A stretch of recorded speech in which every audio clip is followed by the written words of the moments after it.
Amigos de Camex, ¿cómo están? Buenas tardes, ¿qué tal? ¿Cómo les va? Sábado que amaneció un poquito frío el día de hoy, estaba un poquito oscuro el día cuando hemos hecho nuestra conferencia del mediodía.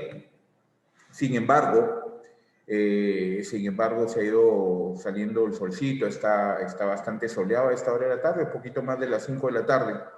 Eh, yo siempre creo que no debería importar si hay sol, hay sombra, si el día está bonito o feo. El día bonito o feo siempre va a depender de nosotros mismos, va a depender de nuestro estado de ánimo. Y eso es lo que hemos querido durante esta semana ir haciendo, ir conversando con ustedes previo a nuestras conferencias, puesto que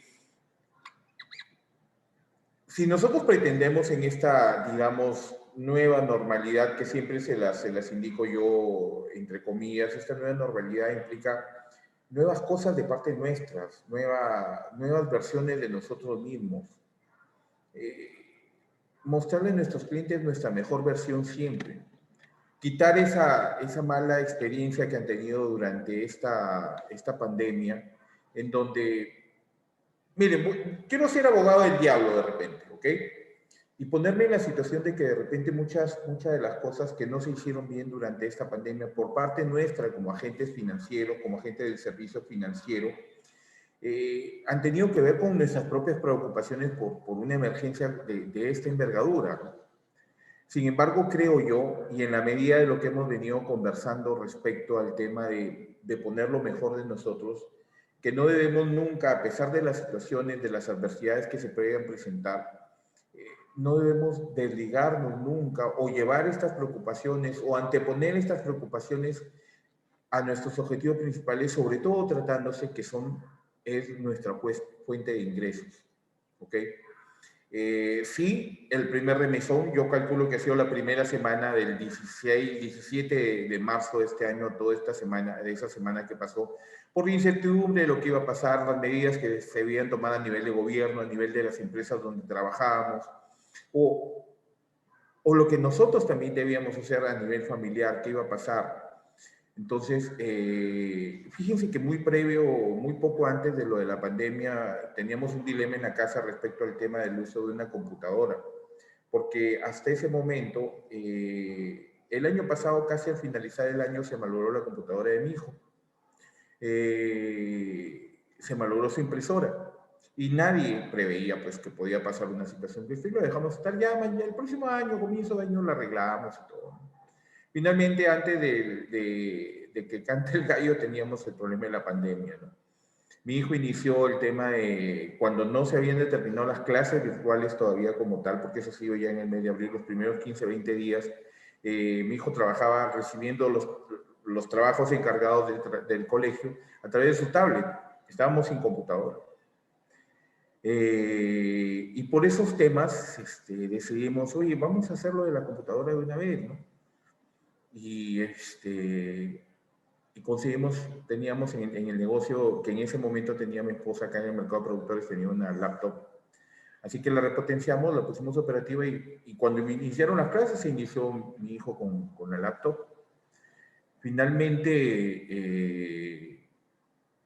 comenzó a salir temas que podían mejorar respecto en lo que respecta a mí para el tema del trabajo, del teletrabajo. Y decidimos terminar de repotenciar la computadora de mi hijo, que es una PC, una de escritorio. Y la arreglamos, pues. Entonces ya mi hijo comenzó a trabajar ya con su computadora, le compramos su cámara que necesitaba. La laptop no necesita cámara, compramos la cámara para su máquina y su máquina prácticamente nueva porque repotenciamos totalmente, le cambiamos disco duro, todo. Y ya yo comencé a hacer mi teletrabajo acá y comenzaron a surgir cosas como por ejemplo de Camex hacia junio ya. Esa computadora colapsó, esa laptop. Así que repotenciamos una tercera máquina que también tenía en el negocio mi esposa y es la que estamos trabajando ahora y recientemente le compramos su cámara porque las circunstancias decían que teníamos en algún momento que compartir las cámaras. El número de horas en Camex subieron, entonces requería tener autonomía respecto a una cámara que es la que que estamos. Poco a poco les estoy contando cosas porque, fíjense ustedes, considero que soy una persona muy resiliente. Yo antes no entendía ese término. Por más que me lo explicaba más de una vez, o se me olvidaba el término como tal o se me olvidaba el concepto como tal. Y era un término que a mí me lo dijeron, recuerdo por primera vez a mí directamente, es que Juanca, tú eres un tipo resiliente, me lo dijo un amigo muy cercano a mí, el día que estábamos velando a mi padre, ahí en Piura, y estoy hablando ya hace 7 años. Antes yo lo había escuchado porque se lo decían eso a mi mamá, y en general catalogaba a mi familia como personas muy resilientes, ¿no? Esa resiliencia yo creo que es una característica general para todos los peruanos, con los diferentes problemas que cada uno puede tener individualmente, con las diferentes habilidades que cada uno podemos desarrollar, con los diferentes niveles de conocimiento o estratos sociales de donde vengamos. Los niveles de resiliencia están instalados en nuestro ser como tal. Por lo tanto, fíjense ustedes que a raíz de esta pandemia comencé a trabajar ese tema de la resiliencia en mí mismo, porque hay necesidades que obligan, hay necesidades que apuran, y había que salir como del lugar.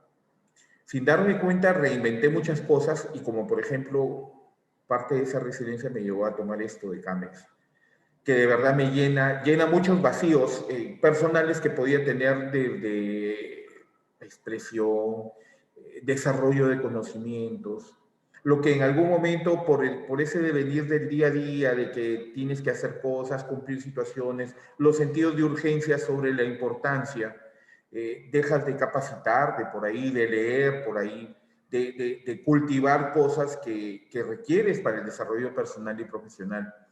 Empecé, fíjense, les cuento, y ese lo veía, me acuerdo, con un teléfono. Lo he invitado varias veces a que nos acompañe acá. Fíjense que de repente para la próxima semana lo voy a invitar que nos acompañe a Iván. Iván Matus es un facilitador mexicano a quien conocí a través de la red de LinkedIn, y hablaba sobre, invitaba a un diplomado gratuito a través de LinkedIn acerca de desarrollo y marca personal. De verdad que espectacular. Le he perdido la marca y he dejado de hacer algunas cosas que él recomienda permanentemente en los últimos días, y espero que él no resienta esto, porque yo me convertí en uno de sus mayores fanáticos, creo.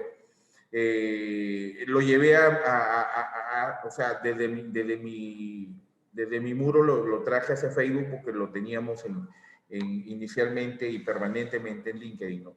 Y es un tipo que de verdad publica cosas espectaculares. Si ustedes tienen la oportunidad de contactar con él, fíjense que acabo de pensar en esto. Voy a invitarlo una de estas tardes para poder conversar con él algunas cosas que son importantes.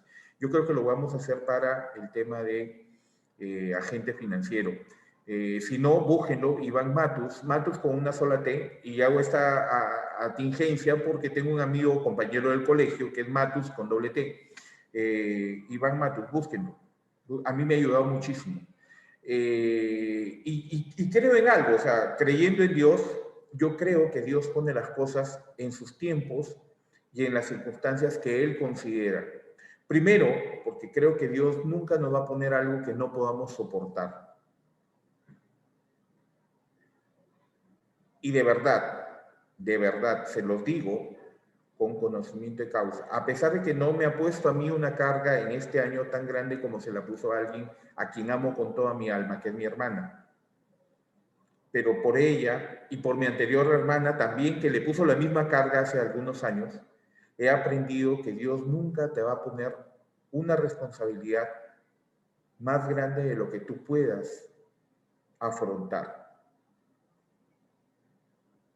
Ellas, yo tengo las vicisitudes de la vida, situaciones que pueden ser diversas, pero creo que lo que ellas, mis 3 hermanas en realidad, tengo mi otra hermana, mi hermana menor vive en Estados Unidos hace muchísimos años, y ha pasado esto lo mismo, con las 3 ha pasado lo mismo. Y me han dado lecciones que no se imaginan. Bajo esa perspectiva, en el camino de esta vida, aprendamos a tomar la resiliencia como una de nuestras fortalezas, que nos permita, yo lo digo en términos muy coloquiales, muy triviales, si se quiere decir, la resiliencia te hace caer como el gato, siempre el gato cae bien parado. Y ayer, antes de ayer, mi hijo me dijo, sí, mira, un gato cayó de tantos pisos, el gato siempre cae bien parado. Eso de una u otra forma, aunque no es tan científico, es medio chabacano, inclusive de mi parte mencionarlo de esa forma, es la resiliencia. Y esa resiliencia, de verdad, esa resiliencia, si nosotros la proyectamos hacia nuestro entorno familiar, profesional, personal, vamos a lograr eso de lo que he venido hablando también hace varios días, el tema de la trascendencia. Porque si siendo la resiliencia una característica personal de cada uno de ustedes, de mí, y si eso lo trasladamos a nuestros clientes como una manera de enfrentar las circunstancias que hoy nos pegan, que hoy nos golpea, yo creo que vamos a trascender sobre el estado de ánimo de estos clientes. Primero, que no van a sentirse solos en el camino que están enfrentando hoy con estas dificultades, primero. Segundo, que van a saber que por el empuje que ustedes les ponen, van a encontrar caminos que de repente no encontraban o no podían ver a simple vista. O algo que es muy certero respecto también a la resiliencia. A veces nos ahogamos en vasos de agua, y no necesariamente por falta de conocimiento, sino porque a veces nos falta criterios, nos falta capacidad de maniobra para salir de problemas que se nos hacen un mundo y que no encontramos la forma de salir. Sin embargo, tenemos experiencias al costado de compañeros de trabajo, de familiares, hasta de mismos clientes, que nos pueden ayudar a salir de algunas dificultades que tengamos. De verdad, conversemos. Sé, entiendo, comprendo y acepto que no todos podemos ser iguales, o sea, y se lo digo bajo esta perspectiva. Soy una persona muy transparente. Y no solamente en el hecho de que soy sincero, soy honesto, no, transparente porque a mí fácilmente me conocen. En muy poco tiempo me pueden llegar a conocer porque soy como soy. No le pongo caretas, no engaño, no escondo nada mío. Sé que eso no es una característica que pueda ser compartida por todo el mundo, porque hay gente que es muy reservada con sus cosas y prefiere mantenerse así.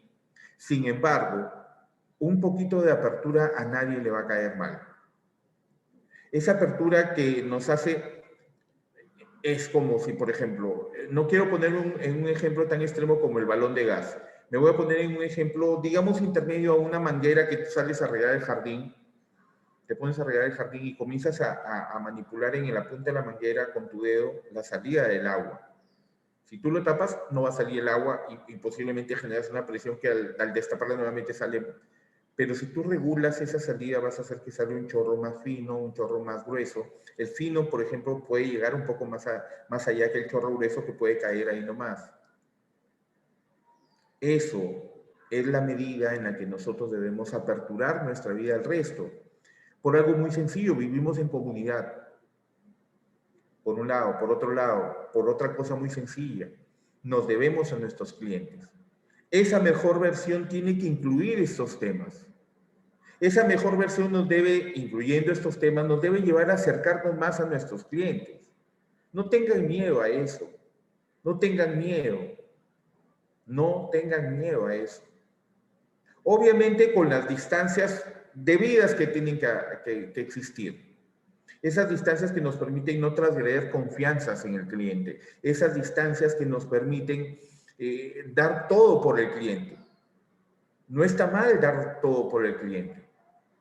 Que el cliente tenga la razón en la medida que cumple también contigo, porque en las relaciones tiene que haber un ida y vuelta, tiene que existir ese flujo, tiene que ser algo dinámico. Y es en las relaciones en general, porque no puedes amar a alguien y no recibir nada de amor de la otra persona, por ejemplo. No puedes dar y nunca recibir. Mártires no somos. Somos seres humanos que debemos proyectar lo mejor para trascender sobre nuestros clientes, sobre nuestros amigos, sobre nuestra familia, sobre nuestras personas cercanas, sobre las personas a las que amamos. Y el eje principal, el inicio, lo primario de esto es hacer lo que hacemos con amor, disfrutando lo que hacemos. Si no te gusta esto, dedícate a otra cosa, sal de esta zona de confort, porque de repente encontraste la mejor zona de confort en sentarte, en llenar, en hacer expedientes, en hacer evaluaciones económicas financieras porque tienes la habilidad para hacerlo bien. Y esto es zona de confort. Cumples tus metas fríamente, te pusiste un hielo acá en el corazón, cumples tus metas, logras objetivos monetarios de repente que satisfacen tus necesidades, pero no haces nada más. Al final del día, si eres consciente de esto, te evalúas propiamente tú, directamente tú, haces un autoanálisis y dices si eres feliz o no eres feliz. Y te aseguro que las respuestas nos pueden herir más que la propia realidad. Porque, ¿qué es más importante? ¿Ser sincero o hacer lo que el resto quiere o ser sincero con uno mismo?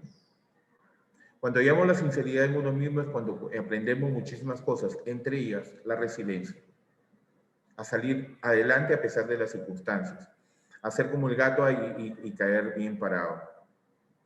Compartamos estas cosas. Vamos caminando en este camino logrando avanzar. No, yo no quiero decirles cambien, cambien en esto porque esto está bien o está mal, no lo conozco personalmente. Los cambios los deciden ustedes a partir de una evaluación previa. ¿Qué estábamos haciendo? ¿Cómo nos estaba yendo hasta antes del 17 de marzo? ¿Qué pasó en ese tránsito hasta el día de hoy? ¿Y cómo voy a afrontar lo que se viene? Y se vienen tiempos complicados. No soy pitonizo, ni soy brujo, ni mago, pero se vienen tiempos complicados. Más allá de la pandemia, tenemos elecciones, el tema político va a estar movido durante todos estos meses que vienen. La instalación del nuevo gobierno, ¿qué va a pasar? Entonces preparémonos a afrontar ese camino con miras a asentar un buen terreno para el futuro. Y no es un futuro de mediano plazo siquiera, es un futuro de muy corto plazo. Porque con situaciones como esta pandemia, hoy en día, aun cuando debes planificar tu futuro, no inmediato, sino de mediano y largo plazo, el día a día ya no tiene que convertirse en el vamos a ver qué pasa mañana y ahí veremos qué pasa pasado. No, tu día a día debe ser planificar al día siguiente todo y volver a hacerlo para el siguiente día y volver a hacerlo y así sucesivamente, para que no te coja desprevenida las situaciones que se pueden estar viniendo. Mi nombre es Juan Carlos Pereira. Soy bachiller en economía, mi especialización es orientación financiera, comercial crediticia y de seguros. Es un gusto siempre estar con ustedes. Vamos a iniciar nuestra conferencia del día de hoy ya directamente con el tema respecto a la gestión de riesgo crediticio en sí propiamente dicho. ¿Ok? Y que va a involucrar conceptos que veníamos manejando muy someramente, muy a la pincelada, pero que debemos incluir dentro de nuestro conocimiento porque es importante esos objetivos que tenemos, el direccionamiento a la orientación al cliente, a la mitigación del riesgo propiamente dicho, que para eso, del riesgo crediticio propiamente dicho, que para eso es este curso, nuestra búsqueda permanente de sentido común y de criterio en el desarrollo de nuestro trabajo, la realización de FODAs personales antes de iniciar un FODA para nuestros clientes, para las empresas de nuestros clientes, para los negocios de nuestros clientes. Y permanentemente esto, meterlo en un bloque y contrastarlo con la realidad. Porque eso es lo importante de tener conocimiento. Si el conocimiento no lo contrastamos con la realidad, no vamos a comprobar si esto es bueno o malo, si lo que estás aprendiendo, si lo que estás aprendiendo es positivo o negativo, si lo que estás aprendiendo realmente tiene una aplicación práctica en la realidad. ¿Ok? Vamos adelante. Esta es la segunda unidad de la gestión de riesgo y mitigación del riesgo, que la primera nos traía la evaluación crediticia, que le hemos tratado desde el jueves de la semana pasada hasta la clase anterior del mediodía de hoy. Entonces, si hay conceptos claros, yo creo que lo que viene en adelante también va a ser una permanente constante de contrastación con la realidad, porque lo que hemos visto es bastante cercano a la realidad, una evaluación directa, prácticamente como si estuviéramos con el cliente enfrente. Entonces, lo que veamos de ahí en adelante en la parte teórica, vayamos regresionando, retrotrayéndonos, si cabe el término, hacia lo que acabamos de ver en temas estrictamente prácticos. Y al mismo tiempo, esto que conversemos acá, también llevémoslos a la práctica. Busquemos dónde encontramos estas situaciones que nos lleven a pensar en la mitigación del riesgo. Porque permanentemente sabemos que podemos encontrar riesgo en todo sitio. Riesgos bajos, riesgos moderados, riesgos altos, riesgos muy altos, riesgos extremos. Y me atreví a poner esta imagen acá cuando iniciamos ya lo que es propiamente la parte conceptual del riesgo, porque es importante que en la medida del trabajo que desarrollamos, esto venga de extremo hacia abajo. Porque digamos, termómetro o velocímetro, como quieran llamarlo, nos debe indicar no si el riesgo está de tal o cual forma. Yo creo que nuestro objetivo debería ser que este relojito mida el grado de mitigación que estamos realizando en nuestro trabajo. Porque esa es la gestión del riesgo. Hacia eso debe apuntar la gestión del riesgo, la gestión integral del riesgo. ¿Ok? Dentro de este marco, antes de adentrarnos precisamente al tema creo que había un error acá, pero vamos a irlo solucionando, no hay problema. Hay temas que hemos dejado sin tratar porque priorizamos el tema práctico y es un tema que es muy importantísimo y salió también a la palestra en el desarrollo de nuestros cursos a raíz del curso de agente financiero, donde esta semana vimos la gestión de los riesgos para el área de operaciones y precisamente saltaba a la palestra el tema del riesgo operacional. Dentro del sistema financiero los riesgos son varios y se adecúan de acuerdo a la, digamos, operatividad de cada área de entidades financieras. Y hay riesgos específicos para cada área,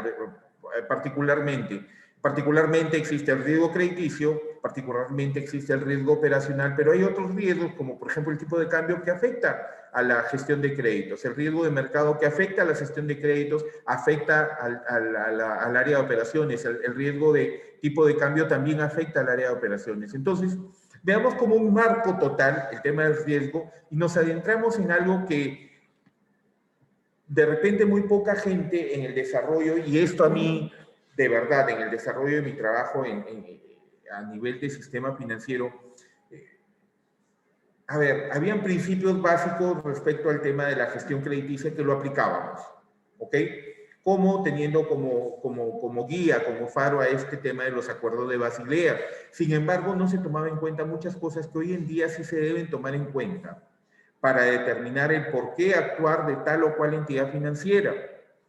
Y yendo en sentido directo o en sentido inverso, en el mismo camino. ¿Por qué? Porque veamos un tema global con Basilea, porque el Comité Internacional de Supervisión Bancaria es de nivel global y dictamina situaciones, reglamentaciones, regulaciones para las reguladoras y supervisoras de cada país, como es el caso en el país, en el Perú, de la Superintendencia de Banca de Seguros y AFP.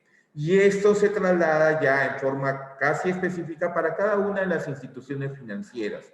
Es decir, ya yendo en sentido inverso, las instituciones financieras con sus políticas de crédito, las instituciones financieras con sus políticas de riesgo, las instituciones financieras con sus políticas comerciales, contables, financieras, están respondiendo siempre a lo que dictamina el ente regulador.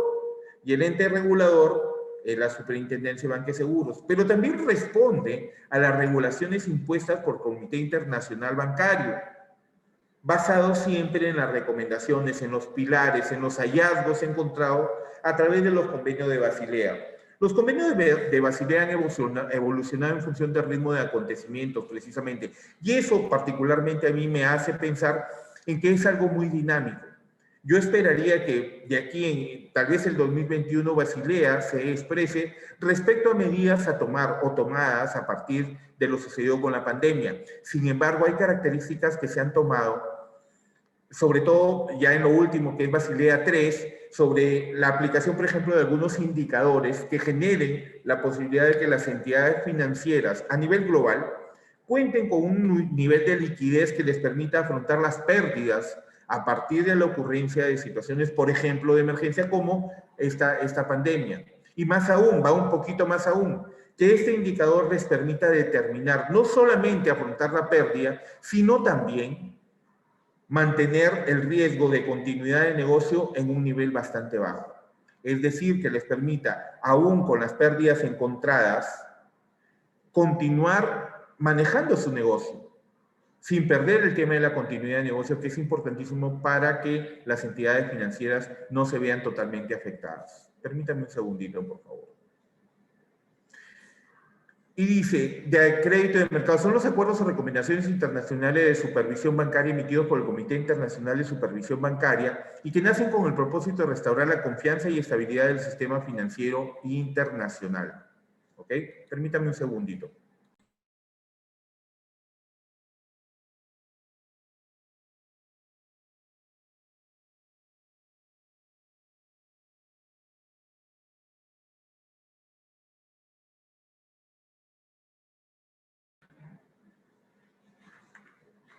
Permítame un segundo, por favor.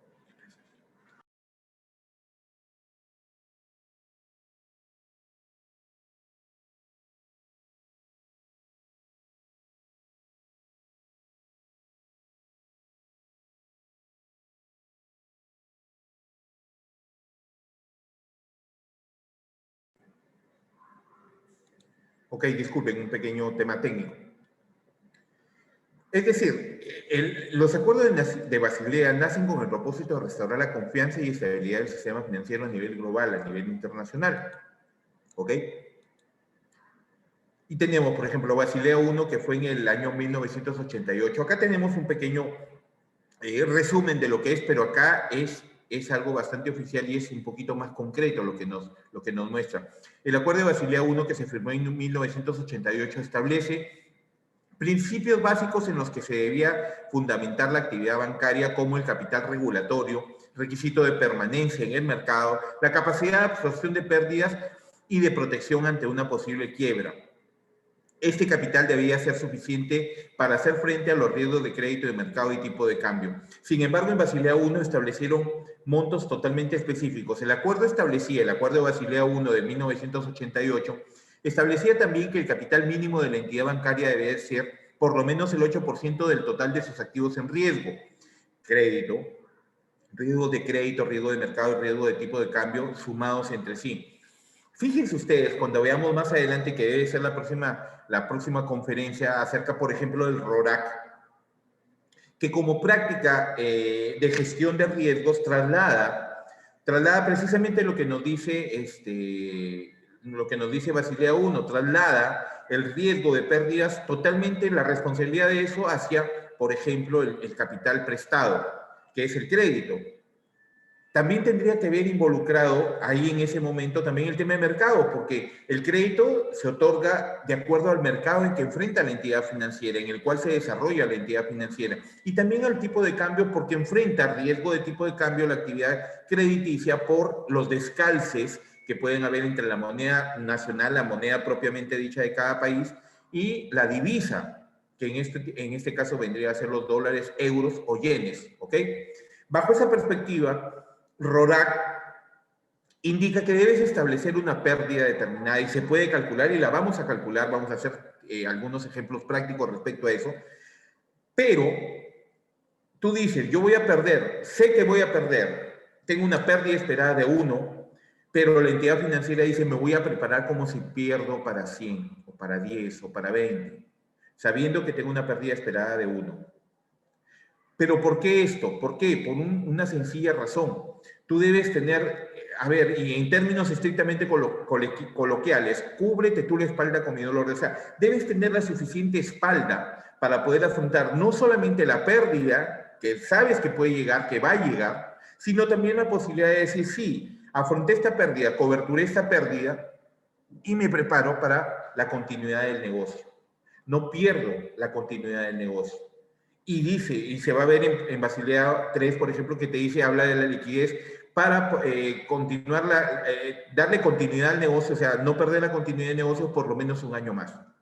Ya desde Basilea 1 del 88, 1988, ya está hablando de trasladar. El acuerdo establecía que el capital mínimo de la entidad bancaria debía ser el 8% del total de los activos en riesgo, vistos desde la perspectiva de riesgo crediticio, riesgo de mercado y riesgo de cambio, de tipo de cambio, ¿ok?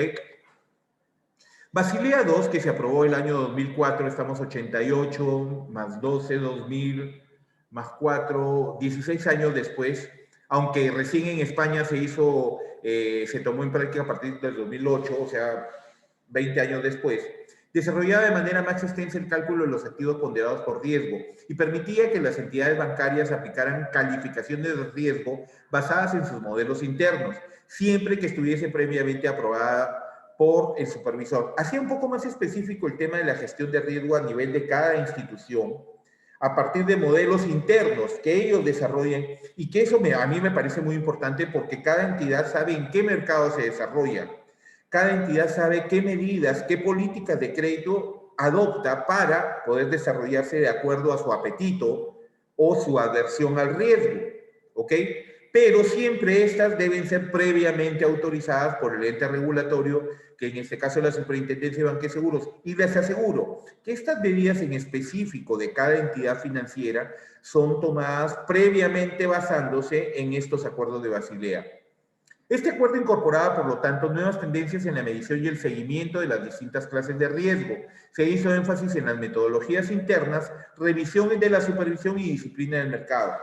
¿Qué pasaba que a través de Basilea II, que al tener metodologías internas y que éstas fueran aprobadas previamente por el órgano regulatorio o regulador, esto implica también no solamente decirle a la SBS, mira, estoy aplicando esta metodología, por favor apruébala, sino que involucraba también el compromiso del órgano regulatorio de aprobar estas metodologías, pero hacer una supervisión permanente sobre el desarrollo y evaluar la eficiencia de estas metodologías para la gestión del riesgo integral.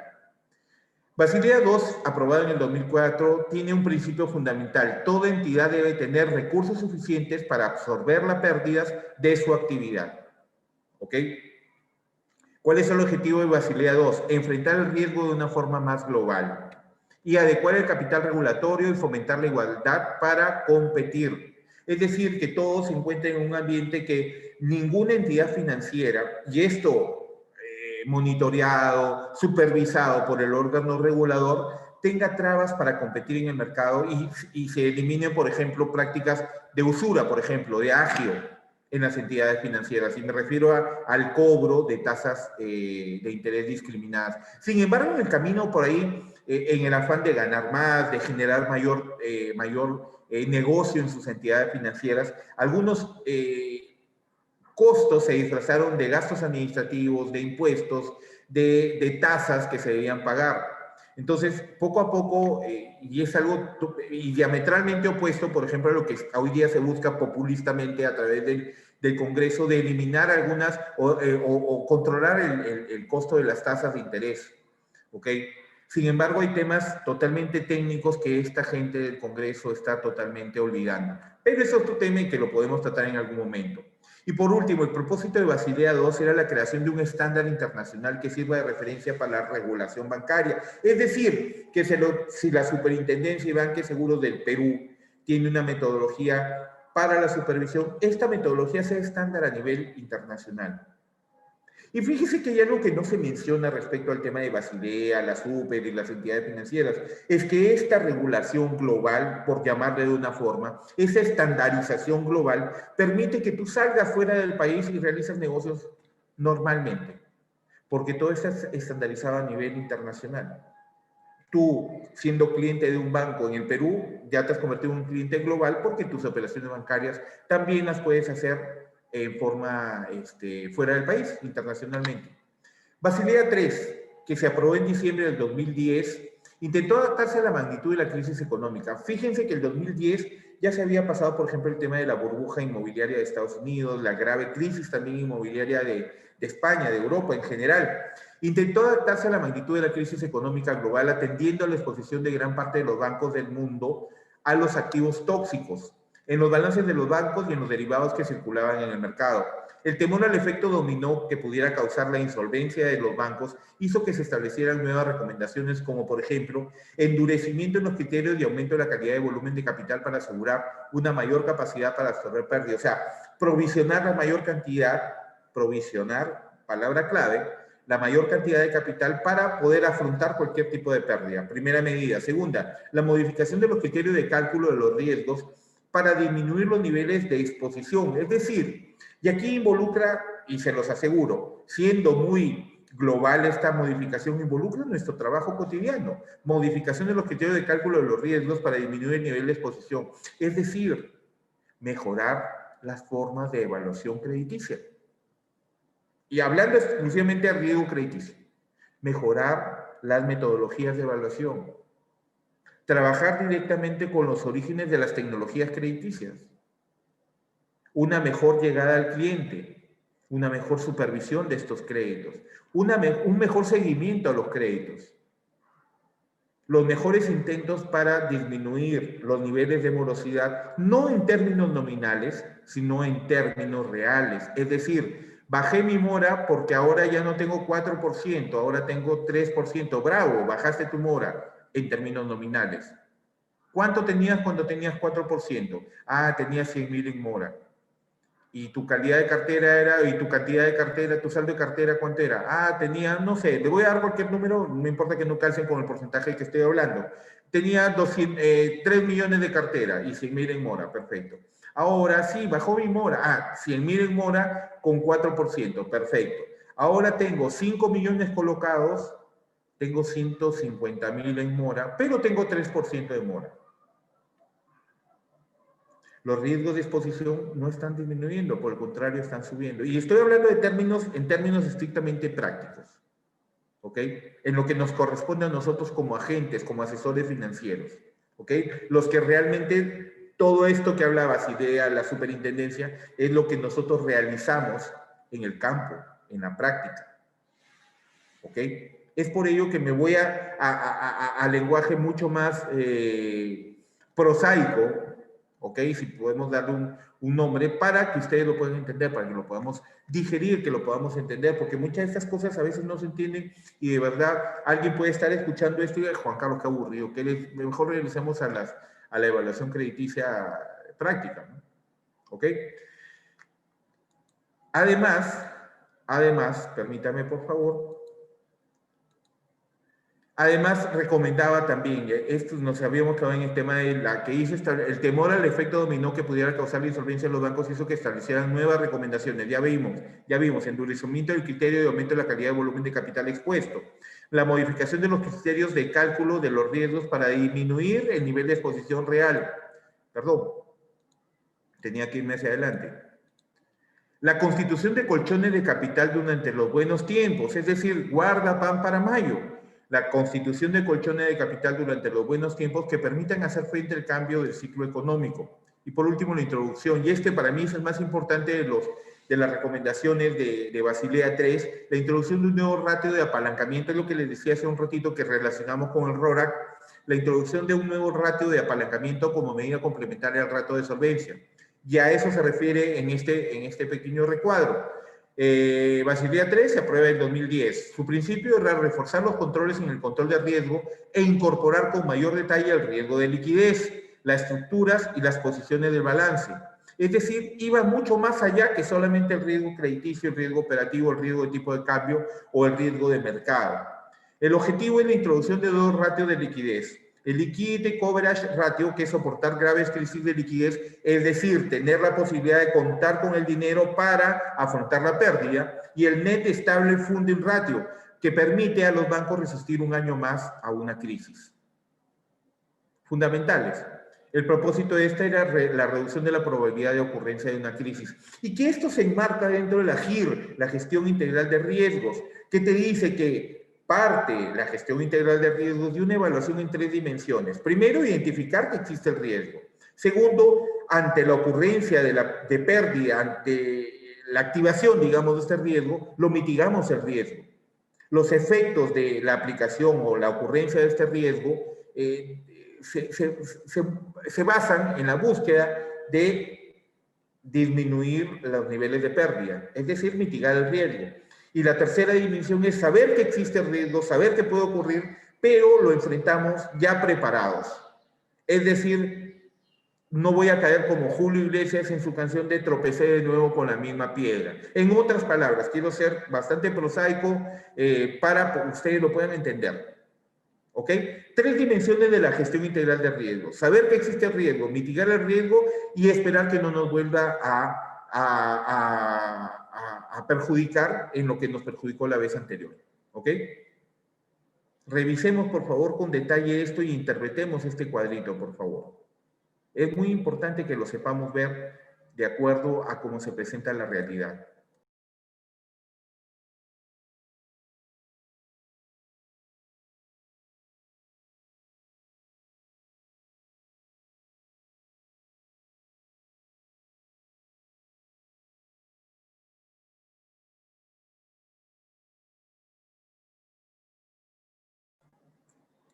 ¿Ok? Lo vamos revisando.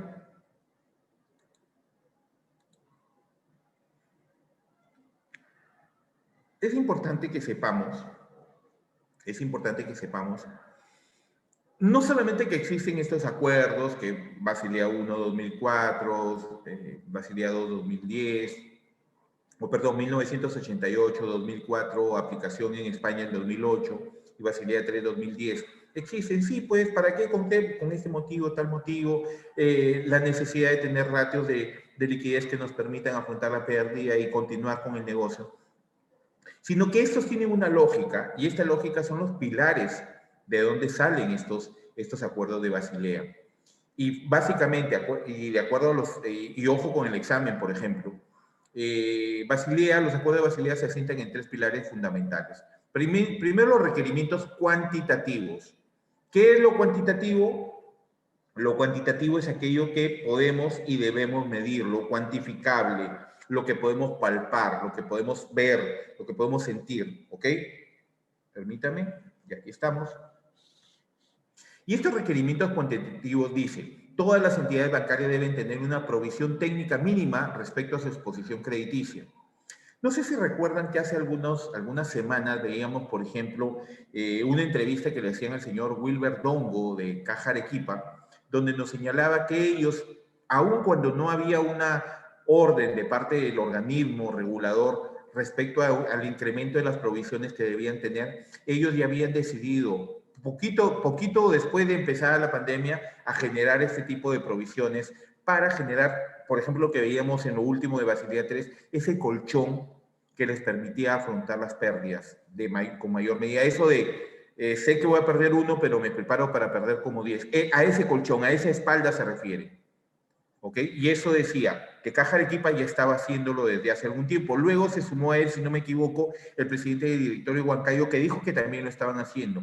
Se descartaba que lo estuviera haciendo Caja Cusco y, por ejemplo, Caja Piura, que entre las 4, estas cajas son las más fuertes, representativas del sistema financiero no bancario dentro del país, las cajas municipales, ¿ok?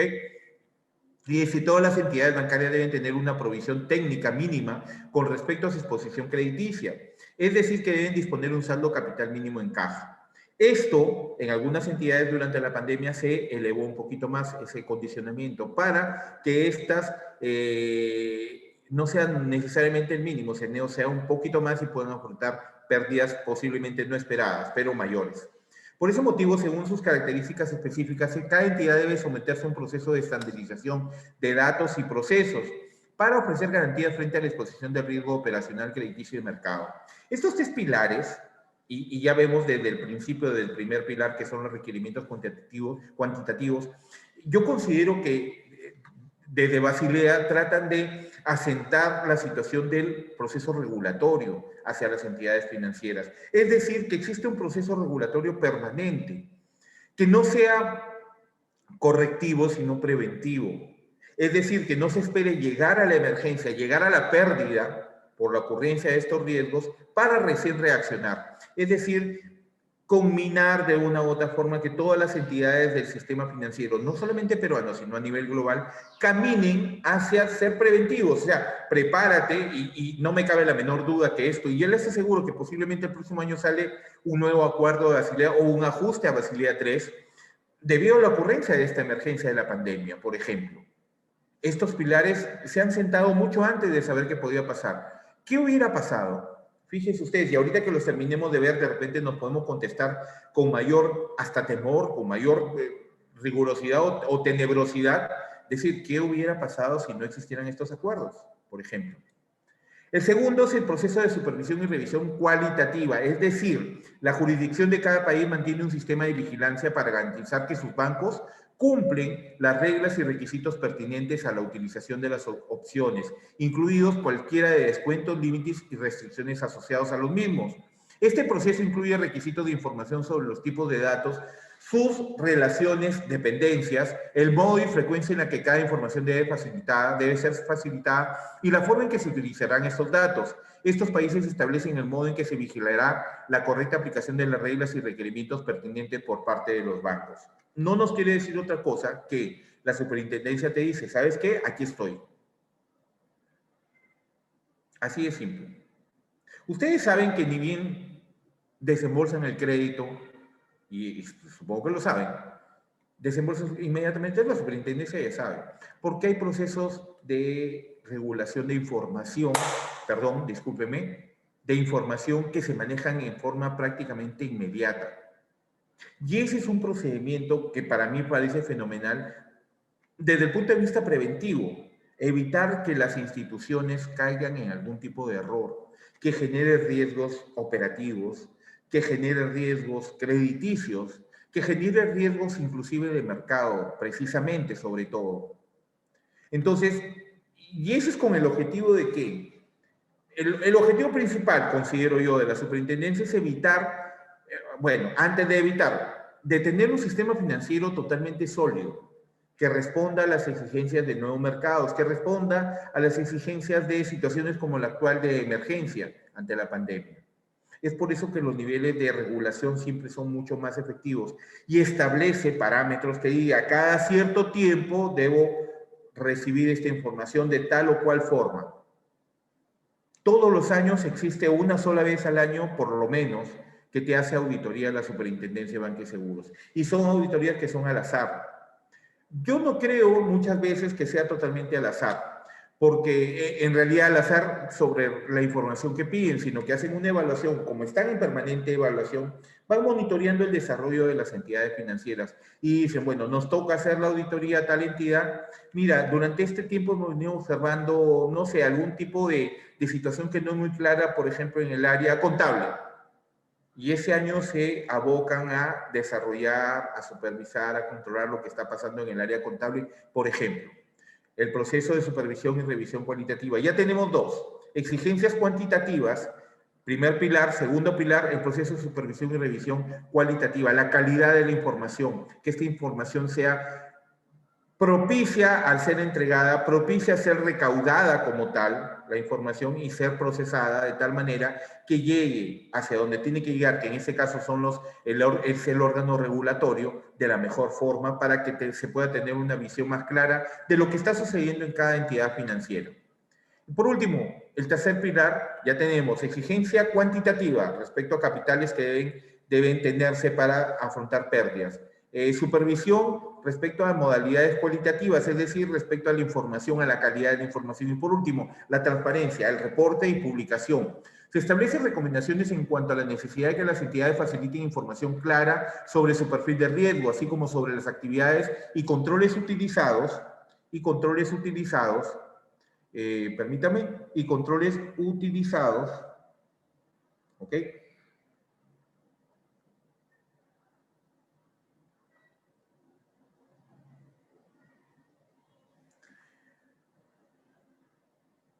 Controles utilizados para mitigar los riesgos asumidos. Es una guía sobre la información que los bancos deben publicar con el fin de dar mayor transparencia a la estructura y suficiencia del capital y a la exposición al riesgo a los riesgos a los que afronta la institución.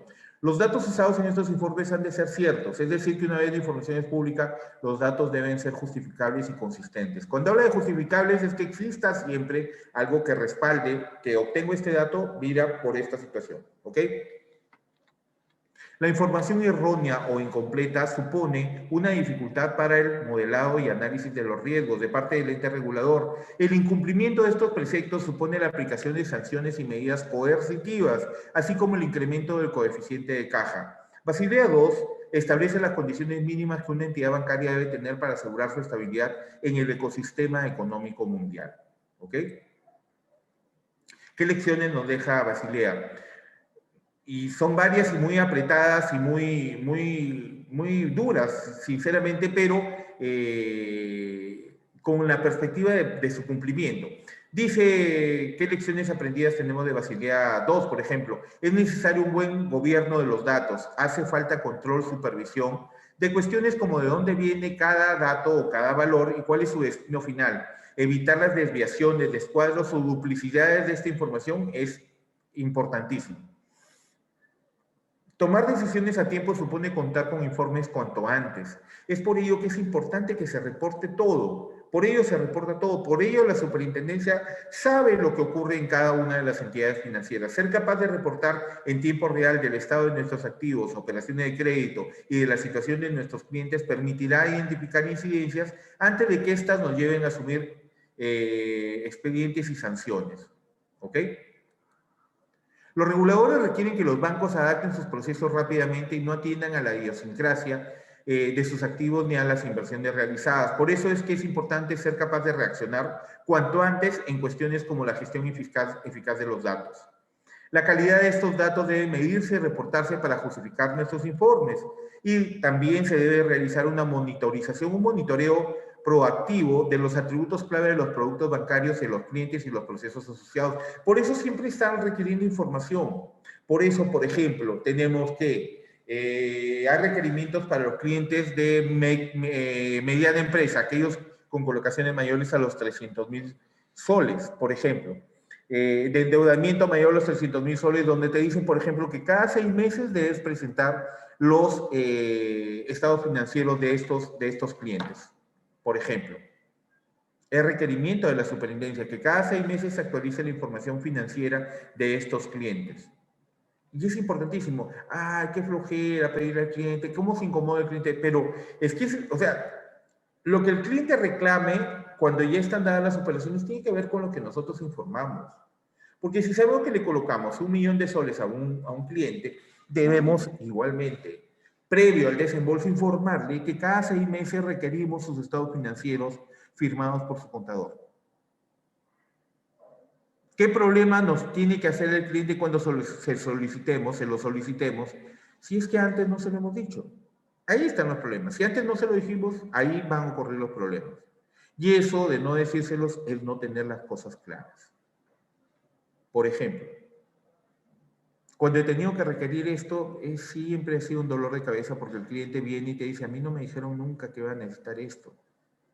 Porque fíjense ustedes, la incomodidad no solamente pasa por tener que presentarlo, la incomodidad pasa porque si el cliente, un cliente de ese nivel al que le desembolsas 800.000, millón y medio de soles, y debes necesariamente solicitarle cada 6 meses que actualice su información contable y financiera, eso supone para él un gasto, porque el contador no se lo va a hacer gratis. Y si el cliente no preveyó eso, le va a generar incomodidad, aun cuando lo que le cobren de repente es irrisorio, pero le genera incomodidad tener que sacar plata para cubrir algo que ha debido decirle. Yo creo que ahí podemos encontrar algún tema de ajuste respecto a la forma como se realiza ese trabajo, ¿no? O por la entidad financiera respecto a los costos y costes de su crédito, o por el ente regulatorio que indique cómo hacerlo de la manera mucho más sencilla al cliente. ¿Ok? El objetivo de todas estas previsiones es la generalización de las buenas prácticas bancarias y su homogenización a nivel internacional, es decir, a nivel global. La reconciliación de los puntos de vista financieros, contables y de la gestión de riesgos sobre la base de la información acumulada por las entidades. La transparencia financiera a través de la homogeneización de los informes de riesgo publicados por los bancos. Basilea III nos dice que los acuerdos de Basilea refieren a un conjunto de propuestas de reforma de la regulación bancaria publicadas a partir del 16 de diciembre del 2010.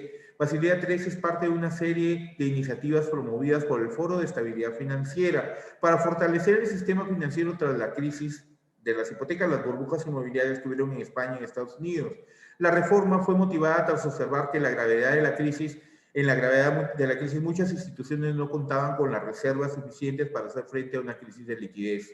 Las entidades bancarias deben tener una capacidad de reacción y de gestión eficaz de la exposición de riesgo de sus clientes o socios con el fin de corregir los posibles errores a tiempo. Tienen que adaptar su funcionamiento para poder moverse en todo momento al ritmo del regulador y en función de la evolución de la economía y las especificaciones de cada país. ¿Ok? Este es el tema que a mí me tenía preocupado sobre tenerlo pendiente, ¿ok? Sobre tenerlo pendiente porque debemos desarrollar el resto de temas estrictamente de gestión de riesgo. Este tema era muy importante y fíjense ustedes que lo hemos tratado bastante, digamos, bastante rápido para lo que se tenía. Los invito siempre a acompañarnos. El martes estamos con el avance de nuestro curso de gestión de agente financiero, perdón, quiero ver, a ver, permítame un ratito para ver calendarios.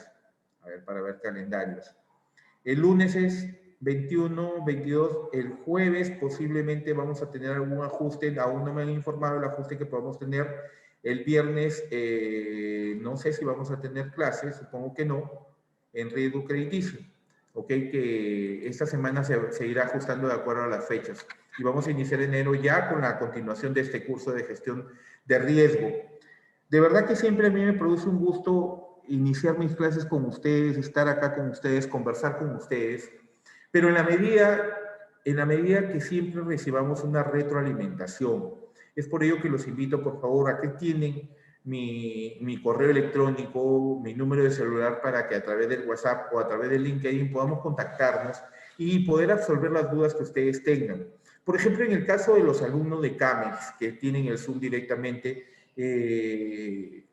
me parece que no he recibido hasta ahorita ninguna comunicación de parte de ustedes. Sería bueno que, por favor, alguna asesoría adicional a lo que ustedes reciben en este curso, les pueda yo ofrecer.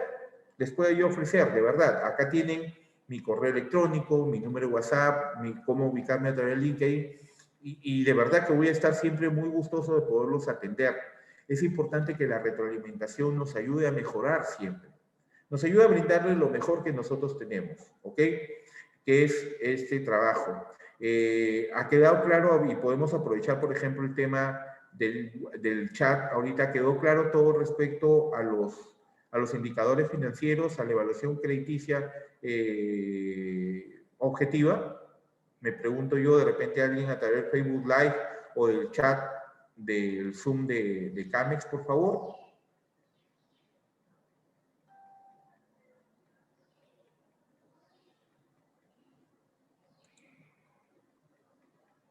¿Ok? Nadie se pronuncia. Voy a dar por sentado, lamentablemente cuando alguien no pregunta, no dice nada, o aprendieron todo o no aprendieron nada. O tienen la seguridad de todo o tienen la seguridad de que no saben nada. Entonces, siempre es para mí importante obtener esa retroalimentación. Por favor, cuídense muchísimo. El virus todavía está con nosotros. Lo que se estima es que posiblemente nos llevemos a un confinamiento nuevamente a partir del día lunes o martes. Así que hay que cuidarse cada uno, hay que cuidar a nuestras familias, hay que hacer todo lo posible por mantenernos con salud. Pasemos esta fiesta de la mejor manera. Ya nos estamos encontrando el día martes de 12 a 1 y de 5 a 6 en el curso de agente financiero. El día miércoles con 2 nuevas sesiones de 12 a 1 y de 5 a 6 en el curso de administración bancaria integral. El día miércoles, el día jueves va de 12 a 1, de 4 a 5 el curso de gestión de riesgos número 3.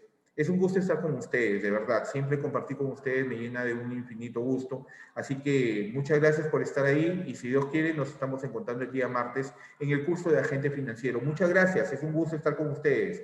Cuídense muchísimo, que Dios los bendiga.